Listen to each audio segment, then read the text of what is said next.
not end Let's anytime listen to soon this because video. Nigerians rather correct the victim than critique the perpetrator. This doesn't just apply to rape. Applies to so many other things that happen in society. For an example, a robbery has happened. Now, this robbery happened in the house, and after this person's house was cleared, his property was cleared and everything, this person locked his door with just one padlock. And then when this person is narrating the story that, oh, I locked my door and then this happened, and then people around started asking, so how many padlocks do you use to lock your door? And the guy says, I use only one padlock to lock my door. And then instead of people to critique the fact that the robbery happened, like there was an armed robber, there was a person that deliberately, intentionally took his time, took equipment to break that padlock and come into his house, they won't address that particular thing. They would rather address the person's incompetence or the person's mistake. And that's not even a mistake. The person did lock his house, but because the person was not scrutinized enough to lock the house with two padlocks, they will now blame the person and tell the person that you are not really smart because you ought to have known that this is a normal thing that happens. Robbery is now a normal thing.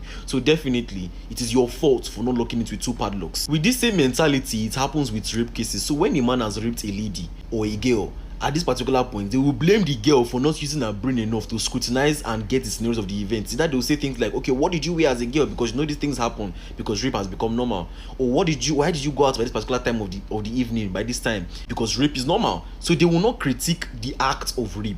They would critique the victim for being stupid enough to be a victim.